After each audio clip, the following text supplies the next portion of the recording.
এবার আন্দোলনকারীদের প্রতিরোধের মুখে জাতীয় শোক দিবস। প্রতি বছর এই দিনটিতে ধানমন্ডি ৩২ নম্বরে বঙ্গবন্ধুর প্রতিকৃতিতে শ্রদ্ধা জানাতে যান অনেকে।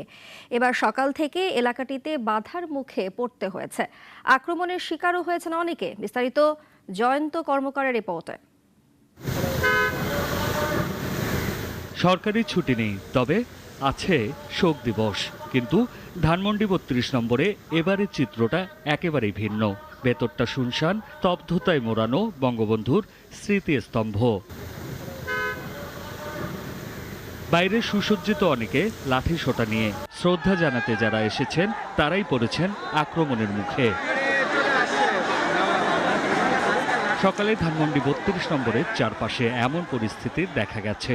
কারো কারো অভিযোগ, ছিনিয়ে নেওয়া হয়েছে মোবাইল ফোন, মানিব্যাগ। মারধরের দৃশ্য ধারণ করতে গেলে বাধার মুখে পড়েছেন গণমাধ্যম কর্মীরাও। অবস্থান নেয়াদের মধ্যে অনেকেই জানান, আওয়ামী লীগকে প্রতিহত করতেই তারা সেখানে আছেন।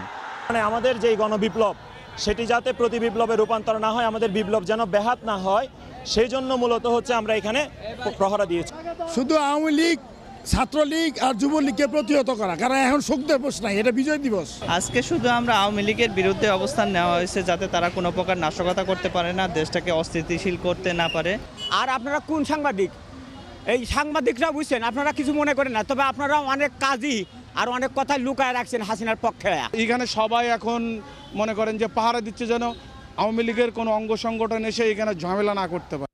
এদিকে আক্রমণের শিকার হওয়া ব্যক্তিরা জানালেন তাদের ক্ষোভের কথা। তো ৩২ নম্বরে ওই জায়গায় লোকজন আমার হুন্ডাটা থামাই জিজ্ঞেস করছে যে তুমি কই যাও। পরে আমি বলছি ডাক্তার দেখি তোমার মোবাইল দেখি, তোমার মানি ব্যাগ দেখি, তোমার বাড়ি কোথায়? পরে আমি বলছি আমার বাড়ি গোপালগঞ্জ। হ্যাঁ, এই ওখান থেকে নামাইয়ে মারা শুরু করছে।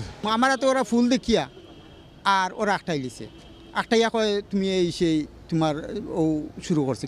আমি ৩২ নম্বর মাত্র নামছি 30 সেকেন্ড হবে না, আমি নামছি, আমি আরেক বাসে উঠবো, চলে যাবো। এই মুহূর্তে আমাকে ধরে বলে তুই আওয়ামী লীগ, ধরে আমাকে পিটাইছে, আমার মোবাইল নিয়ে গেছে, আমার কাছে যা টাকা পয়সা ছিল সব নিয়ে গেছে। একজন বললো যে ভিডিও করতেছে কেন, আমি ভাইয়া বলছি, আমি ভাইয়া বুঝতে পারি না। এই বলে তুই কার লোক, ডিলেট কর। মোবাইলটা আমার নিচ্ছে, এর মধ্যে আমাকে হুরুম দারুম আমাকে মাই শুরু করে দিছে। এলাকাটিতে আইনশৃঙ্খলা বাহিনী অবস্থান নিলেও তাদের তেমন কোনো তৎপরতা চোখে পড়েনি। জয়ন্ত কর্মকার, নাগরিক, ঢাকা। ২৫০টিরও বেশি ডিজাইন অপশন নিয়ে ওয়ালটন স্মার্ট ফ্রিজ, বোঝে আপনার প্রয়োজন।